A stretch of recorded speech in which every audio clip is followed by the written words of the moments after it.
এই মুহূর্তের সবথেকে বড় খবর কি জানেন? দুটি বড় খবর আজকে আপনাদের সামনে জানাতে চলেছি। প্রথমটি হলো যে ভারত একটা ঐতিহাসিক মাইলস্টোন ছুঁয়ে ফেলেছে। এমন একটি খবর যে খবরটা আপনি এবং আপনার পরিবারের সকলেই কার্যত চমকে যাবেন। কি সেই খবর? না, মিশন কাবেরী। দীর্ঘ প্রায় 40 বছর ধরে লড়াই করে অবশেষে ভারত এয়ারক্রাফটের জন্য নিজেরাই ইঞ্জিন বানিয়ে ফেললো। বিশ্বের মাত্র 5টি দেশের কাছে এই জটিল প্রযুক্তি রয়েছে, আর ভারতও কিন্তু সেই কাবেরী প্রকল্প সফল করে ফেললো। আপনারা শুনলে চমকে যাবেন, এই কাবেরী প্রকল্প শুরু হয়েছিল 1980 সালের কাছাকাছি, অর্থাৎ প্রায় দীর্ঘ 40-45 বছর ধরে টানা 7 বার ব্যর্থতা হওয়ার পরেও এত বড় একটা ক্রিটিক্যাল মিশন, যেটা কার্যত করাটা একেবারেই অসম্ভব, পৃথিবীর আর কোনো দেশ যেটাকে চেষ্টা পর্যন্ত করে না, ভারত নিজস্ব প্রযুক্তিতে সেই কাবেরী ইঞ্জিন, ফাইটার জেটের ইঞ্জিন আবিষ্কার করে ফেললো, যেটা ট্রায়াল রান শুরু হচ্ছে। কিন্তু আজকের পর্বে সেই ডিটেল তথ্য আপনাদের দেব না, অন্য আরো একটি পর্বে দেব। এতটাই গুরুত্বপূর্ণ খবর যে এতই তথ্য রয়েছে আমাদের কাছে, সেটার জন্য একটা পূর্ণ পর্ব আপনাদের সামনে আনতে হবে। তাই অন্য আরো একটি পর্বে সেই তথ্য, সেই গর্বের কাহিনী আপনাদের শোনাবো।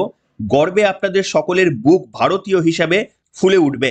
তবে আজকে এখন যে কথা বলতে চলেছি সেটাও ততোধিক সমান গুরুত্বপূর্ণ।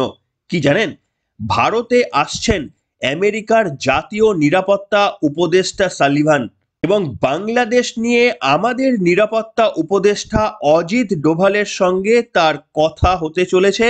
বৈঠক হতে পারে ভারতের প্রধানমন্ত্রীর সঙ্গেও। অর্থাৎ বাংলাদেশকে নিয়ে ভারত কি পদক্ষেপ নেবে তার ব্লু প্রিন্ট তৈরি হতে চলেছে এবার। তার কারণ আমেরিকার সর্বোচ্চ পর্যায়ের প্রশাসনিক একজন আধিকারিক, নিরাপত্তা উপদেষ্টা, তিনি আসছেন আমাদের এই দেশে। এই গুরুত্বপূর্ণ তথ্যটি আজকে আপনাদের সামনে তুলে ধরবো। কেন তিনি আসছেন, কোন কোন প্রসঙ্গে আলোচনা হবে, আসলে বাংলাদেশের ওপর কি চাপ বৃদ্ধি হবে, এই তথ্য আপনাদের সামনে তুলে ধরবো। নমস্কার, welcome to simple as ABC. আপনাদের সকলকে স্বাগত জানিয়ে শুরু করছি অত্যন্ত গুরুত্বপূর্ণ একটি পর্ব। পর্ব শুরুর আগে আপনাদের কাছে একটাই রিকোয়েস্ট, যদি পর্বটি ভালো লাগে তাহলে শেয়ার এবং লাইক করবেন। ওয়াশিংটনে পালাবদলের তোড়জোড়ের মধ্যেই ভারত সফরে আসছেন সে দেশের জাতীয় নিরাপত্তা উপদেষ্টা জ্যাক সালিভান।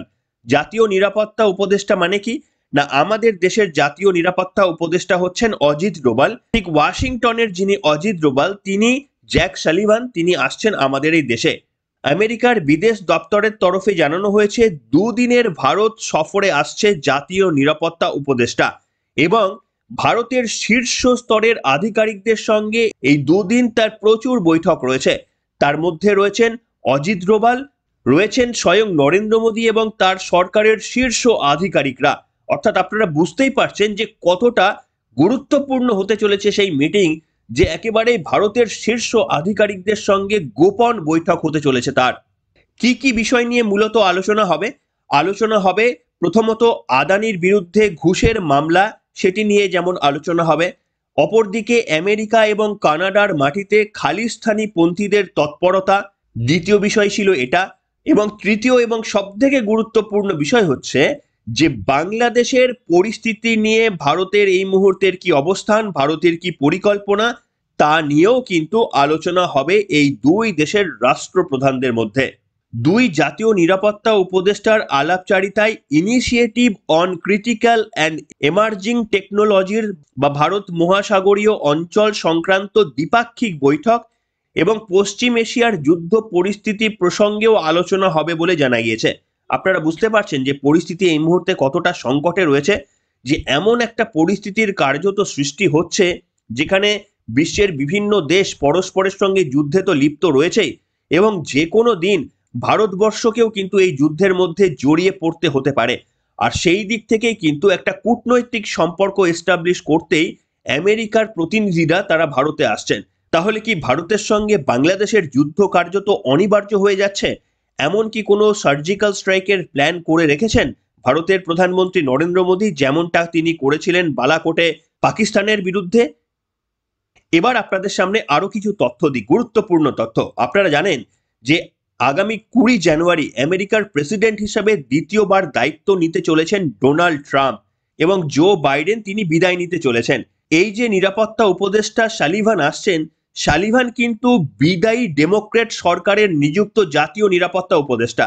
বুঝতে পারলেন আপনারা যে এই মুহূর্তে জো বাইডেনের যে প্রশাসন, সেই ডেমোক্র্যাট দলেরই জাতীয় নিরাপত্তা উপদেষ্টা হিসেবে সালিভান আমাদের দেশে আসছেন এবং এটাই তার শেষ বিদেশ সফর। 20শে জানুয়ারির পর ওই পদে বসবেন ট্রাম্পের মনোনীত মাইকেল ওয়ালটেজ। কিন্তু এখানে আপনারা অনেকেই মনে করতে পারেন বা অনেকেই প্রশ্ন তুলবেন যে ডেমোক্র্যাট দল তারা তো মোহাম্মদ ইউনূসকে পছন্দ করেন, তাহলে সেই দলের কোনো রাষ্ট্রনায়কের প্রতিনিধি যদি আমাদের দেশে আসে তাহলে তাতে লাভের কি রয়েছে? এইখানেই রয়েছে চমক। আপনাদের সেই চমকটা বলবো, কিন্তু তার আগে আনন্দবাজার পত্রিকার প্রকাশিত একটি অংশ আপনাদের পড়ে শোনাচ্ছি, আপনারাও দেখতে পাচ্ছেন। আমেরিকার প্রেসিডেন্ট হিসাবে ডোনাল্ড ট্রাম্পের প্রত্যাবর্তন রাজনৈতিক সংকটের মোড়ে দাঁড়িয়ে থাকা বাংলাদেশের পরিস্থিতির ওপর কী প্রভাব ফেলবে তা ইতিমধ্যেই কূটনৈতিক চর্চার কেন্দ্রে চলে এসেছে। প্রতিবেশী হিসাবে দীর্ঘতম সীমান্ত ভাগ করে নেওয়া ভারতের জন্য বিষয়টি অত্যন্ত গুরুত্বপূর্ণ হয়ে উঠতে চলেছে আগামী দিনে। কূটনৈতিক মহলের একাংশের বক্তব্য, ডেমোক্র্যাট ঘনিষ্ঠ বাংলাদেশের অন্তর্বর্তী সরকারের প্রধান উপদেষ্টা মোহাম্মদ ইউনূস চাপে পড়েছেন ট্রাম্প ফিরে আসায়। গত সেপ্টেম্বরে ইউনূস আমেরিকা সফরে গিয়ে বারাক ওবামা, বিল ক্লিন্টন সহ ডেমোক্র্যাট নেতাদের সঙ্গে দেখা করলেও ট্রাম্প বা কোনো রিপাবলিকানের সঙ্গে সাক্ষাৎ করেনি, কারণ সম্পর্ক মধুর নয়। 2016 সালের প্রেসিডেন্ট নির্বাচনে ট্রাম্পের জয়ের পর বাংলাদেশ থেকে একটি প্রতিনিধি দল তাকে শুভেচ্ছা জানাতে ওয়াশিংটন গিয়েছিল। সূত্রের খবর, প্রথম সাক্ষাতেই ট্রাম্প বলেছিলেন, ঢাকার মাইক্রো ফাইন্যান্সের সেই ব্যক্তি কোথায়? শুনেছি তিনি আমাকে হারাতে চাঁদা দিয়েছেন। এবার প্রেসিডেন্ট ভোটের প্রচার পর্বে প্রকাশ্যে অন্তর্বর্তীকালীন সরকারের জামানায় বাংলাদেশে হিন্দুদের উপর নিপীড়নের অভিযোগও তুলেছিলেন ট্রাম্প। পড়ে শোনালাম আপনাদের সামনে, আশা করি আপনারা অনেকটাই বুঝতে পেরেছেন কি কি প্রসঙ্গ উঠে আসলো। না, এখানে এটা স্পষ্ট হলো যে ডেমোক্র্যাট দল অর্থাৎ Joe Biden, Bill Clinton, Hillary Clinton, Barack Obama, এদের পছন্দের পাত্র হচ্ছে মোহাম্মদ ইউনূস। এবং এটা এখন জলের মতো পরিষ্কার যে সেই কারণেই মোহাম্মদ ইউনূসকে শান্তিতে নোবেল পুরস্কার দেওয়া হয়েছিল, যদিও তিনি অশান্তির মতো কাজ দীর্ঘদিন ধরেই চালিয়ে যাচ্ছেন। কিন্তু ট্রাম্পের সঙ্গে তার কোনোদিনই সুসম্পর্ক ছিল না। প্রথমবার যখন ট্রাম্প প্রেসিডেন্ট হয়েছিলেন 2016 সালে, তখন বাংলাদেশের একটা প্রতিনিধি দল ট্রাম্পকে শুভেচ্ছা বার্তা জানাতে গিয়েছিলেন। সেই সময় নাকি ডোনাল্ড ট্রাম্প বাংলাদেশের প্রতিনিধিদের জিজ্ঞাসা করেছিলেন যে মাইক্রো ফাইন্যান্সের ওই ব্যক্তিটি কোথায় যিনি আমাকে হারাতে এত টাকা খরচা করেছিলেন। অর্থাৎ তিনি মোহাম্মদ ইউনূসের কথা বলেছিলেন, তার কারণ মাইক্রো ফাইন্যান্স নিয়ে কাজ করেই মোহাম্মদ ইউনূস বাংলাদেশে গ্রামীণ ব্যাংক তৈরি করেছিলেন। অর্থাৎ ট্রাম্প পরিষ্কারভাবে জিজ্ঞাসা করেছিলেন যে মোহাম্মদ ইউনূস আমাকে হারাতে যে এত টাকা খরচা করেছিলেন সেই ব্যক্তিটি কোথায়? আপনারা তো প্রতিনিধি দল পাঠিয়েছেন, তো সেই ব্যক্তিটি গেলেন কোথায়? কাজেই আপনারা এই লাইন থেকেই বুঝতে পারছেন যে ডোনাল্ড ট্রাম্পের সঙ্গে মোহাম্মদ ইউনূসের সম্পর্ক কতটা মধুর। এবং যখন 20 তারিখে ডোনাল্ড ট্রাম্প ক্ষমতায় আসছেন, ইতিমধ্যেই ডোনাল্ড ট্রাম্প বলেই দিয়েছেন যে বাংলাদেশে হিন্দুদের ওপর যে অত্যাচার চলছে সেটা তিনি বরদাস্ত করবেন না, ক্ষমতায় আসলেই সেটা তিনি দেখিয়ে দেবেন। ভারত শুধুমাত্র এই কৌশলগতভাবে অপেক্ষা করছে 20 তারিখের জন্য। 20 তারিখ ডোনাল্ড ট্রাম্প ক্ষমতায় আসবে, তারপরে ভারত বাংলাদেশ নিয়ে যদি কোনো সিদ্ধান্ত নেওয়ার হয় সেটা ভারত নেবে। কিন্তু এরই মধ্যে ডেমোক্র্যাট দল অর্থাৎ জো বাইডেন, যাদের প্রিয় পাত্র মোহাম্মদ ইউনূস, তাদের প্রতিনিধি হিসাবে জাতীয় উপদেষ্টা সালিভান তিনি ভারতে কেন আসলেন? আপনাদের এ নিয়ে প্রশ্ন থাকতে পারে, আর এটা আমি কেন বড় করে বলছি দেখুন। এর মূল কারণ আপনাদের বললাম যে অনেকগুলো বিষয় নিয়ে যেমন আলোচনা হবে, বাংলাদেশ প্রসঙ্গ নিয়েও তেমনি আলোচনা হবে। কিন্তু যতই ডেমোক্র্যাটের সঙ্গে মোহাম্মদ ইউনূসের সখ্যতা থাকুক না কেন, একটি জায়গায় কিন্তু ডেমোক্র্যাট দলের সঙ্গেও মোহাম্মদ ইউনূসের বিরোধিতা রয়েছে। যেমন আপনাদের বললাম ট্রাম্পের সঙ্গে মোহাম্মদ ইউনূসের পুরোটাই বিরোধিতা রয়েছে, কিন্তু আবার ডেমোক্র্যাট দলের সঙ্গেও মোহাম্মদ ইউনূসের বিরোধিতা রয়েছে। কি বিরোধিতা? না, এই মোহাম্মদ ইউনূস তিনি চীনের সঙ্গে সখ্যতা বাড়াতে চেয়েছেন। আপনাদের গত পর্বেও দেখিয়েছি যে কিভাবে চীনের সঙ্গে সখ্যতা বাড়াতে চাইছে মোহাম্মদ ইউনূস। এবং এই সুযোগে আপনাদের এটাও আমি বলেছিলাম চীনও চাইছে বাংলাদেশে সখ্যতা বাড়াতে। তার কারণ বাংলাদেশের মাটিতে যতটা ভারত বিদ্বেষী আওয়াজ উঠেছে, চীন বিদ্বেষী কোনো আওয়াজ ওঠেনি। এটাই চীন তারা মনে করছে যে এইটাই আইডিয়াল টাইম ঋণের টোপ দিয়ে $600 কোটি ঋণের টোপ দিয়ে বাংলাদেশে জাল বিস্তার করা। আর আপনারা জানেন আমেরিকার যদি 1 নম্বর শত্রু কেউ থাকে এই মুহূর্তে সেটা হচ্ছে চীন। তার কারণ সামরিকভাবে আমেরিকার খুব কাছাকাছি যেহেতু চীন চলে এসেছে, তাই আমেরিকার জন্য একটা বড় থ্রেট চীন। তাই সেই কারণে যে বাংলাদেশ চীনের সঙ্গে সখ্যতা বাড়ানোর চেষ্টা করছে, সেই বাংলাদেশকে যে সম্পূর্ণভাবে ভরসা করছে ডেমোক্র্যাট দলের প্রার্থীরাও, এমনটাও ভেবে নেওয়ার কিছু নেই।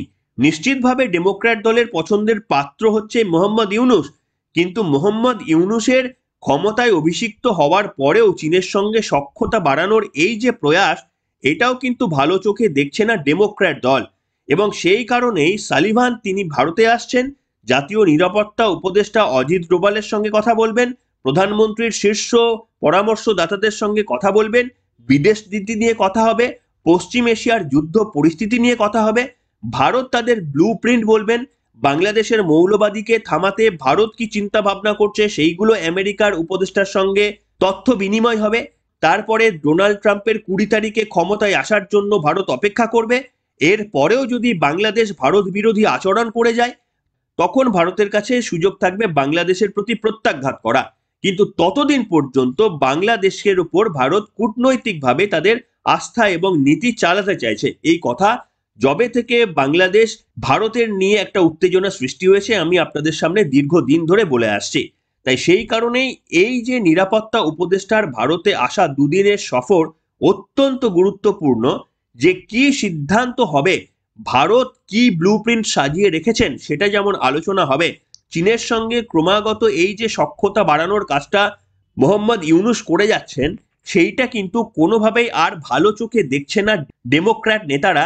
যে ডেমোক্র্যাট নেতারা মোহাম্মদ ইউনূসকে শান্তির নোবেল গলায় ঝুলিয়ে দিয়েছেন, প্রধানমন্ত্রীর পদ পাইয়ে দিয়েছেন, তারাও এখন মোহাম্মদ ইউনূসের আচার এবং আচরণে তারাও সম্পূর্ণভাবে সন্তুষ্ট নয়। সেই কারণে তারা বাংলাদেশ সফরে নয়, ভারত সফরে আসছেন। ভারতের সঙ্গে দ্বিপাক্ষিক সম্পর্কের যেন কোনো রকমেরই অবনতি না হয়, তার কারণ এশিয়ার মধ্যে অন্যতম শক্তিশালী দেশ হিসাবে ভারতই উঠে আসছে। তাই ওয়াশিংটন কোনোভাবেই ভারতের সঙ্গে দ্বিপাক্ষিক সম্পর্ককে অবনতি করার চেষ্টা করবে না। বিশেষ করে ডোনাল্ড ট্রাম্প যখন ক্ষমতায় চলে আসছেন, তখন এই সম্পর্ক আরো বেশি উন্নতির জায়গায় চলে যাচ্ছে। সেই কারণে আপনাদের সামনে আমি একটা প্রেডিকশন করেছিলাম, এমন একটা দিন আসতে চলেছে, সম্ভবত সেই দিনও খুব দূরে নয়, যেখানে মোহাম্মদ ইউনূসকে শেখ হাসিনার থেকেও বাজে পরিস্থিতিতে বাংলাদেশ ছেড়ে পালাতে হতে পারে। সেটা ভারতের কূটনৈতিক চাপের ফলে হতে পারে। এমনিতেই আপনারা জানেন বাংলাদেশের যিনি সেনা প্রধান ওয়াকারুজ্জামান, তিনি ইতিমধ্যেই মন্তব্য করেছেন যে ভারত আমাদের অন্যতম শক্তিশালী প্রতিবেশী দেশ। তিনি ভারত নিয়ে পজিটিভ কথা বলেছেন যে ভারতের সঙ্গে এই প্রতিবেশী সম্পর্ককে তিনি নষ্ট করতে চান না। এই আদান প্রদানের সম্পর্ক যেমন ভারত ও বাংলাদেশ থেকে কিছু পেয়ে আসে, তেমনি বাংলাদেশও অনেক কিছু ভারতের থেকে পায়। এই সম্পর্ককে ওয়াকারুজ্জামান বাংলাদেশের সেনা প্রধান তিনি নষ্ট করতে চান না বলে পরিষ্কারভাবে জানিয়ে দিয়েছেন। যা নিয়ে মোহাম্মদ ইউনূসের সঙ্গে তার একটা দ্বৈরথ প্রকাশ্যে চলে এসেছে। কেন না, এখনো পর্যন্ত মোহাম্মদ ইউনূস এই ধরনের কোনো বক্তব্য বলেননি। ভারতের সঙ্গে মিত্রতা বজায় রাখা বা এটাকে বৃদ্ধি করা, এটাকে চালিয়ে নিয়ে যাওয়ার কোনো পজিটিভ ইঙ্গিত কিন্তু মোহাম্মদ ইউনূস দেননি। কিন্তু বাংলাদেশের সেনা প্রধান তিনি ইতিমধ্যে ইঙ্গিত দিতে শুরু করেছেন ভারতের সঙ্গে সুসম্পর্কের। আর এখানেই অনেকেই মনে করছেন যে ইতিমধ্যেই বাংলাদেশের অন্তর্কলহটা শুরু হয়ে গিয়েছে। এই অন্তর্বর্তীকালীন উপদেষ্টার সঙ্গে বাংলাদেশের সেনা প্রধানরাও সম্ভবত একমত হতে পারছেন না কোনো কোনো বিষয় নিয়ে। এমন পরিস্থিতি সৃষ্টি হতে পারে যেখানে শেখ হাসিনার থেকেও তার বাজে পরিস্থিতি সৃষ্টি হতে পারে এবং তাকে দেশ ছেড়ে লুকিয়ে পালানোর মতো রাতারাতি কোনো ঘটনা ঘটলেও অবাক হবার কিছু থাকবে না। তবে সেটা হয়তো 1-2 মাসের মধ্যে নয়। ডোনাল্ড ট্রাম্পের ক্ষমতায় আসার পর ভারত কূটনৈতিকভাবে বাংলাদেশকে কতটা চাপ দেয়, বাংলাদেশের মৌলবাদী নেতৃত্বরা কিংবা বাংলাদেশের সেনা প্রধানরা কি সিদ্ধান্ত নেন, তারা ভারতের সঙ্গে সখ্যতা বজায় রাখতে চান নাকি মৌলবাদীদের ঢঙে হাওয়া দিয়ে বাংলাদেশকে তীব্র কূটনৈতিক চাপে ফেলতে চান। এই মুহূর্তে বাংলাদেশ তীব্র কূটনৈতিক চাপে রয়েছে। সেখানে যে হিন্দুদের বা খ্রিস্টানদের মাইনরিটিদের উপর যে আক্রমণ চলছে, সেটা কোনো দেশ বাংলাদেশকে ভালো চোখে দেখছে না।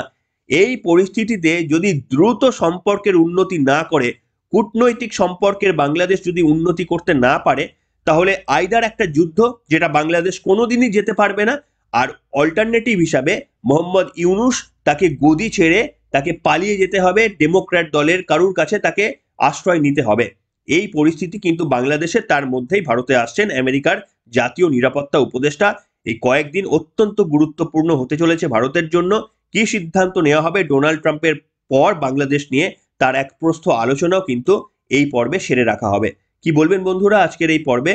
এবং আপনাদের যে জন্য অপেক্ষা করতে বলবো আরো একটি পর্ব, দুর্দান্ত সাফল্য ভারতের, কাবেরী ইঞ্জিন ভারত তৈরি করে ফেলেছে, যেটা একটা এত বড় জটিল মিশন 40 বছর লেগে গেলেও ভারত কিন্তু সাকসেস পেয়েছে। সেই তথ্য আপনাদের দেবো আগামী পর্বে। চোখ রাখবেন আমাদের চ্যানেলে। এখনকার মতো এখানেই শেষ করলাম।